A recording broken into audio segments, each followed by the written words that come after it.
नमस्कार, मैं चंद्रकांत श्रीवास्तव और आप देख रहे हैं स्वतंत्र न्यूज झारखंड और गिरिडीह व्यू। आज मैं हूं गिरिडीह जिला का जलीय सूर्य मंदिर मिर्जागंज के जगन्नाथ डी में। और आज मैं एक ऐसे खबर के साथ फिर से मैं जोड़ने जा रहा हूं। कहीं ना कहीं हर बेटी और बहन के जो जीवन को दबा दिया जाता है, उनके जीवन को आप देख करके, इनके जीवन को देखने के बाद आपको एक मोटिवेशन तो जरूर मिलेगा। पहले के लोग कहते हैं और अभी भी लोग कहते हैं कि बेटियां के लिए दहेज की इकट्ठा करते हैं लोग, बेटियां को पढ़ाने के लिए सोचते नहीं हैं, उनके दहेज के लिए पूरे जीवन बर्बाद करते हैं। कुछ लोग ऐसा होता है कि बेटी को जन्म लेते ही पूरे घर में मातम छा जाता है कि बेटी कलंक हो गया, पैसे लगता है, ब्याह करना पड़ेगा, कई ताने सुनने पड़ेंगे। बिल्कुल ये गलत है साहब, क्योंकि अगर आपकी मन साफ है, आपके परिवार साफ है और आपकी माता पिता का सहयोग और साथ है तो इतिहास रचने में ज़्यादा वक्त नहीं लगता है। आज रानी लक्ष्मीबाई भी थी और सावित्रीबाई फुले भी थी और कल्पना चावला भी थी। ये परिचय का मोहताज नहीं है जिस नाम को मैंने कहा, ये सारे लोग जानते हैं और इनका क्या कारनामा था, इन्होंने क्या किया जो आज पूरी दुनिया इनको जानते हैं या आपने जाना। आज ऐसा ही एक इतिहास रचने जा रही है, एक इतिहास के पन्ने में लिखने जा रही है जो आराधना कुमारी। ये जगन्नाथ डी की रहने वाली है और ये आज अपना सिर्फ यहाँ ही नहीं कि हमारा जो ये क्षेत्र जगन्नाथ डी है, जगन्नाथ डी नहीं, ये बनारस के काशी हिंदू विश्वविद्यालय में 10 दिसंबर को आयोजित 102वें दीक्षांत समारोह का जो आचार्य समारोह का जो कार्यक्रम हुआ था, वह सबसे ज़्यादा अंक लाने में BHU स्वर्ण पदक से सम्मानित किया गया इन्हें। बिल्कुल जो मैंने कहा सही सुना आपने। काशी के बनारस में जो है काशी हिंदू विश्वविद्यालय में 10 दिसंबर को आयोजित 102वें जो दीक्षांत समारोह आचार्य का हुआ था, उसमें BHU स्वर्ण पदक प्राप्त हुआ है इन्हें। आप हमारे डैशबोर्ड में अलग साइड वीडियो में आप हमारी फ़ोटो को देख पा रहे होंगे। बिल्कुल ये फ़ोटो है और इसी में सारे ये आपका सर्टिफिकेट और मेडल लगा हुआ है। ये बिल्कुल आसान नहीं है। एक परिवार के साथ जुड़ के रहना, माता पिता का आशीर्वाद लेकर के आज हम मिलाने वाले हैं उन्हीं से। और हम बात करेंगे कि इस सक्सेस के पीछे इतनी बड़ी आपने सक्सेस किया, अपनी अदर राज्य में जाकर के इतना बड़ा पदक को आपने लेकर के आया, इसमें किन का सहयोग रहा और कैसे आपने इस मंजिल तक आप पहुँचे हैं। और इतना ही नहीं है, संगीत की दुनिया से भी जुड़े हुए हैं और संगीत से भी पूरे परिवार हैं। टैलेंट तो कहिए तो काफ़ी है, लेकिन इसके पीछे सक्सेस का राज क्या है हम जानेंगे और आप भी बने रहिए हमारे साथ। और इसके बाद आपको मिलाते हैं, बाद में फिर हम इनके बारे में हम बताएंगे। फिर अपडेट में अपने हाल ही में जो कार्यक्रम हुआ बनारस में विश्व हिंदू का जो हुआ था वहाँ पे, इसमें आप सक्सेस और अच्छा रिस्पांस मिला, आपने वहाँ सम्मानित होकर के अपने झारखंड का नाम को रोशन करने का काम किया। इसमें आप इसका श्रेय किनको देते हैं जो आपका सक्सेस की राज है? सर्वप्रथम तो आप सभी को नमस्कार मेरा। और ये जो भी मुझे आज सफलता प्राप्त हुई है उसका श्रेय मैं अपने माता पिता को देना चाहूँगी, क्योंकि अगर उनका सहयोग नहीं होता तो आज जिस मुकाम जो मुझे मिला है, जो सफलता मुझे मिली है, शायद वो नहीं मिलता। और उसके बाद में ये सफलता का श्रेय अपने पूजनीय गुरुदेव जी को, उनका मार्गदर्शन रहा है, वो ईश्वर की कृपा रही है, तो आज मुझे ये सफलता प्राप्त हुई है। तो मैं अपना इस सफलता कैसे अपने माता पिता, गुरुजन और ईश्वर को देना चाहूँगी। थोड़ा सा आप बताएंगे कि जो बनारस में जो आपने वहाँ से बनारस से आपने जीत के आया, वो किस चीज़ का कैसे आपने वहाँ पे मेहनत किया और कितने दिनों में आपने किया और कब ये मिला, थोड़ा ये भी बताना चाहेंगे जो लोग पूरी डिटेल से समझ पाए। जी, ये वाराणसी में काशी हिंदू विश्वविद्यालय जो सुप्रसिद्ध है, 10 दिसंबर को वहाँ पर 102वां दीक्षांत समारोह का आयोजन किया गया, जिससे मैंने काशी हिंदू विश्वविद्यालय में ही 2 साल तक स्नातक की परीक्षा, मैंने आचार्य मैंने वहाँ प्रवेश लिया था। उसी में यूनिवर्सिटी में आचार्य में सर्वाधिक अंक प्राप्त होने पर मुझे BHU स्वर्ण पदक प्राप्त हुआ। और सबसे ज़्यादा अंक आपको वहाँ उस विश्वविद्यालय में आपको मिला? जी, ऐसे बहुत सारे छात्र हैं जो कि अपने विभाग में साहित्य विभाग में, मेरा साहित्य सब्जेक्ट था, उससे मुझे सर्वाधिक अंक प्राप्त हुआ, जिससे मुझे स्वर्ण पदक प्राप्त हुआ, BHU स्वर्ण पदक। ये बताइए, जैसे आप शायद संगीत से भी जुड़े हुए हैं, जैसे आपको क्या गांव क्षेत्र से जब आप एजुकेशन के दौरान जब आप थे, तो क्या किन्हीं लोग का ताना ऐसा मिला करता था आपको? जी, बिल्कुल संगीत से जुड़ा हुआ हमारे सभी परिवार को रहा है। हम सभी परिवार संगीत प्रेमी रहे हैं और मेरी माँ भी संगीत करती थी, भजन गुनगुनाती थी, तो बचपन में मैं भी उनको सुनकर सीखी हूँ। लेकिन जब हम धीरे-धीरे लोगों ने मुझे सुना, तो उन्हें बहुत अच्छा लगा और ऐसे लोग प्रेरित किए कि आप भी संगीत के क्षेत्र में आगे बढ़ें। तो अभी मैं शास्त्रीय संगीत की शिक्षा ले रही हूँ और जब शास्त्रीय संगीत लोग इतने शास्त्रीय संगीत को अच्छे तरीके से समझ नहीं पाते हैं। ताना तो हर जगह मिलता है, खासकर एक लड़की होने की वजह से समाज के द्वारा बहुत कि आप क्या कर रहे हैं। लोग संगीत को बिल्कुल गहराई से नहीं समझ पाते। नहीं उन्हें समझते लगता है कि गाना तो गाना है, कुछ भी गाए जा रहे हैं या फिर किए जा रहे हैं। लेकिन एक संगीत की साधना क्या होती है, इसमें कितना मेहनत लगता है, कितना समय लगता है कि शिखर पे पहुँचाएँ। और मुझे ये मौका दे रहे हैं कि मैं मेरा जो इच्छा है, मेरा जो हॉबी है, मैं उस पूरा आपके कर सकूँ, सपनों अपने को। सपनों को पूरा कर सकूँ, चाहे वो संगीत हो या अध्ययन हो या अन्य किसी क्षेत्र में हो। हमेशा मेरे माता-पिता ने मुझे सहयोग किया। मैं जो जिस काम करना चाहूँ, उन्होंने मुझे उस मार्ग पर आगे बढ़ाया है। आप थोड़ा-सा ये भी बताइए, जैसे आप एक बेटी हैं, एक बहन हैं हर किन्हीं का कह सकता है लोग और आपने एक स्ट्रगल किया, लोग समाज में बेटियाँ को पढ़ाना नहीं चाहते हैं, बेटियाँ को स्कूल जाने नहीं देना चाहते हैं, अपने घर से 10 कदम दूर गया तो कई तरह से लोगों का ताना आता है। तो आपने इसको सारे झेलने के बाद भी आपने सक्सेस किया, तो जो और अन्य बेटी हैं उनके लिए आप क्या कहेंगे? जो और अन्य बहन हैं, उनके लिए क्या कहेंगे? क्या उन्हें सक्सेस के लिए कैसा उनको स्ट्रगल करना चाहिए परिवार के साथ अपनी समाज को देखते हुए? जी मैं सभी बहनों से कहना चाहूँगी कि पहले तो स्वयं पे वो विश्वास रखें, अपने माता-पिता का आदर करें, सम्मान करें और उनकी आज्ञा का पालन करते हुए आप बिल्कुल मेहनत और लगन से आप जिस आगे कार्य में बढ़ती है। आपकी रुचि हो, जिसमें रुचि हो आप उस कार्य को करें क्योंकि आज के समय में कोई भी कार्य छोटा या बड़ा नहीं है। नहीं आप होता जिस है। भी क्षेत्र में जाना चाहें, संगीत हो, अध्ययन हो या आप में अन्य कोई कला हो, आप उसको बिल्कुल विश्वास के साथ निखारें और समाज की बातों को ध्यान ना रखते हुए जहाँ से आपको अगर अच्छी बातें मिल रही है आप उसको ग्रहण करें। लेकिन करें। जहाँ पर आपको नेगेटिव बातें मिल रही है आप उसको इग्नोर कीजिए और बिल्कुल आत्मविश्वास के साथ आशीर्वाद लेते हुए आप बिल्कुल जीवन में आगे बढ़ें क्योंकि अगर बेटियाँ शिक्षित होती है तो सिर्फ अपने एक परिवार को नहीं, दूसरे परिवार को भी, एक समाज को भी शिक्षित करती हैं। करते हैं। तो आपको पढ़ना, लड़कियों का पढ़ना बहुत ही आवश्यक है क्योंकि जब आप सशक्त नहीं होंगे तो फिर आप आने वाले आगे पीढ़ी को सशक्त कैसे करेंगे, मजबूत कैसे कहाँ करेंगे? से होगा? तो ये आवश्यक है। यानी समाज में जो एक ताने मिलते हैं बेटियां को और बहन को जो ताना मिलता है, जाहिर-सी बात है कि लोग समझते नहीं हैं। वो कहते हैं कि बेटी क्या कर लेगी या बेटी का काम है चूल्हा-चौका चलाना शादी के बाद।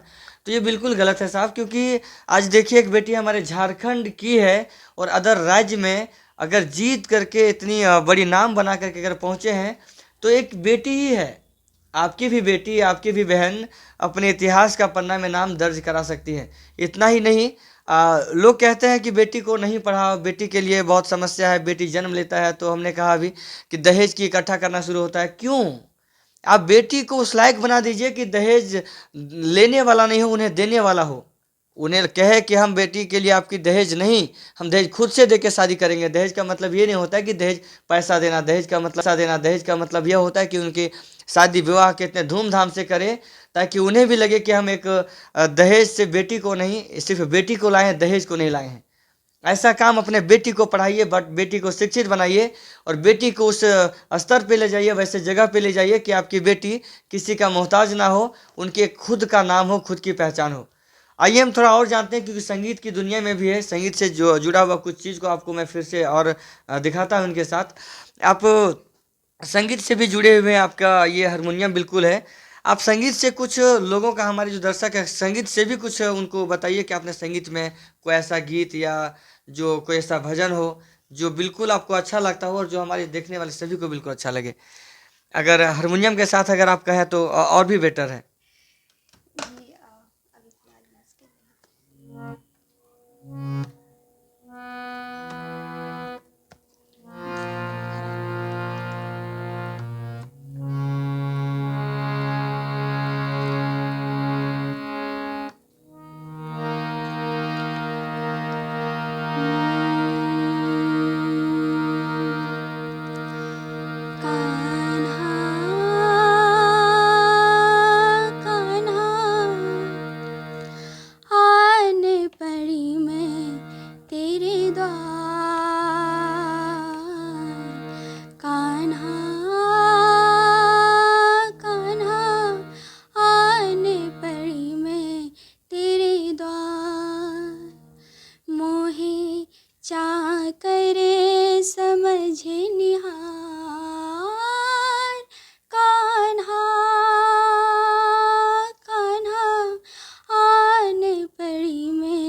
जैसी चाहे ऐसी नहीं मैं, हाँ तेरी राधा जैसी नहीं मैं, फिर भी हूँ कैसी तैसी नहीं मैं।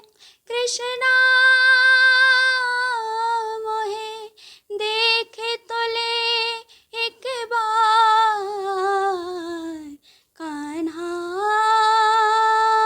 कान्हा आने पड़ी मैं तेरे द्वार। मोहे चाह करे समझे निहार, चाह करे समझे निहार, कान्हा कान्हा आने पड़ी मैं तेरे द्वार, तेरे द्वार। कान्हा कान्हा आने पड़ी मैं तेरे द्वार। क्या बात है, इतनी खूबसूरत गीत को एक चीज़ और सुनिए। अब मैं जिनसे मिलाने जा रहा हूँ, ये समझिए कि आज सर्वगुण संपन्न एक बेटी को जिन्होंने जन्म दिया, अब हम उन माँ से मिलाएंगे। क्योंकि कहीं ना कहीं अगर बचपन से बेटी या बच्चों का जो संस्कार या बच्चों का रहन सहन या बच्चों का विकास के अगर उनको देखा जाए, तो सबसे बड़ा अगर हाथ होता है तो उनके माता और पिता का होता है। आज एक दुख के साथ एक बात और बताना चाहता हूँ मैं। आज से कुछ दिन पहले लॉकडाउन हुआ था, कोरोना का बड़ा महामारी चला था। उसी क्रम में इनके पिता इस दुनिया में नहीं रहे और आज बेटी इस मुकाम पे है। गर्व होता है अपने बेटी पे। अगर आज वो खुद होते यहाँ, तो समझिए कि कितनी जुनून, कितनी जज्बा, कितनी और लोगों के साथ बयां करते। जो लोग ताने दिया करते थे, जो लोग ये कहते थे कि बेटी का पढ़ा रहे हैं या शादी नहीं कर रहे हैं, क्या है, बहुत सारे ताना जो दिया करते थे समाज में, आज वो बाप का एक वक्त आया था जवाब देने का। कोई नहीं, वक्त किसी का नहीं है। आइए उस माँ से हम बात करेंगे जिन्होंने सर्वगुण संपन्न आज एक इतिहास का पन्ना हमारे झारखंड में लिखा है। उनके माँ से बात करेंगे कि आखिर बेटी को आपने कैसे सहयोग किया, कैसे बनाया। आपका भी स्वागत है माता जी हमारे इस स्वतंत्र झारखंड और गिरिडीह व्यू में। आपने अपने बच्चों को आज पद्मश्री का जो अवार्ड भी मिला, और वो भी यहाँ नहीं, बनारस में जा कर के मिला। हमारे झारखंड की तो बनारस में जा के मिला, झारखंड की बेटी है। आप इसके बारे में आप क्या कहेंगे, अपनी बेटी के बारे में? क्या आज आपका कैसा आपको लग रहा है कि आपकी बेटी पद्मश्री जीत करके आपके पास आज बैठी हुई? खुशी हो रही है, बहुत ज़्यादा खुशी हो रही है। और खुद इसका मेहनत भी रहा, और जहाँ तक मुझे लगा हम सपोर्ट किए। और तो क्या पढ़ाई के दौरान जब आपकी बेटी आपसे दूर रहती थी, आपको कैसा लगता था कि आपको अपने बेटी पे विश्वास, भरोसा क्या था आपको अपने? क्योंकि इससे हमारे देखने वाले लोग को ये ज़रूर मैसेज मिलेगा कि बेटियां पे भरोसा करना चाहिए, बेटों पे भरोसा करना चाहिए या नहीं करना चाहिए। एक माँ होके भरोसा तो बहुत था बेटी पे। जी। अपने बच्चों पर भरोसा होना ही चाहिए, हर माँ को पहचानना चाहिए। और मैं हमेशा इससे मित्रवत यानी कि सहेली जैसा बर्ताव करती हूँ, और सहेली जैसा सारा बात ही शेयर करती थी। हम भी अपना दुख सुख में हर चीज़ में साथ दिए इसका, और इससे हुआ कि ये कभी टूटी नहीं, हिम्मत से आगे बढ़ती गई। और और आज हम भी आपके जहाँ तक साथ हुआ सहयोग किए, और आज ये मुकाम पर है। और आगे मेरा प्रयास रहेगा कि जिसकी जो इच्छा है वो बने। यानी बुनियाद को आपने खड़ा किया और बुनियाद के हर साथ आपने दिया, और आज वो एक घर बन करके, महल हवेली बन के तैयार है आपके सामने। बिल्कुल गर्व होगा। ये सोचिए कि एक गांव के क्षेत्र में जो गांव के ग्रामीण लोग होते हैं, गांव के जो लोग होते हैं, बिल्कुल समझिए कि ना समझ होते हैं, क्योंकि शिक्षा का अभाव होता है हमारे निजी क्षेत्र में, ग्रामीण क्षेत्र में। तो कहते हैं कि माता पिता बच्चों को कहाँ चला गया, लोग दूसरे के बातों में। सबसे पहले मैं वैसे गार्जियनों को, वैसे माता पिता को मैं बताना चाहूँगा कि अपने बच्चों पे विश्वास रखना सीखिए। अपने बच्चों को जो सपना होता है उस सपने पे उसका ज़्यादा मदद करिए, क्योंकि बच्चे का सपना, अगर किसी को मीठा खाना है और अगर किसी को कुछ और खिला देंगे तो उनका सपना पूरा नहीं होगा, उनके मन को संतुष्टि नहीं मिलेगा। आपके बच्चे का सपना जहाँ है उन्हीं रास्ते में चलाइए, उसी रास्ते में उन्हें आगे बढ़ाइए। आपके बच्चा का करियर बिल्कुल उनके हाथों में होगा, क्योंकि रात दिन उस पर मेहनत करेगा, और आप कहीं और ले जाएंगे तो बिल्कुल नहीं जाने वाला है। आज माँ ने कहा कि अपने बेटी पे अपने काफ़ी दूर रहने के बाद भी एक विश्वास था, भरोसा था। आज बेटी एक फूल की कली से ऐसा महक रही है कि हमारे पूरे झारखंड को भी महका रही है। क्यों? क्योंकि एक माता का विश्वास था, एक पिता का विश्वास था, एक भाई का विश्वास था, और ये स्ट्रगल करती रही। बने रहिए हमारे साथ और देखते रहिए स्वतंत्र न्यूज़ झारखंड और गिरिडीह व्यू। तब तक के लिए जय हिंद।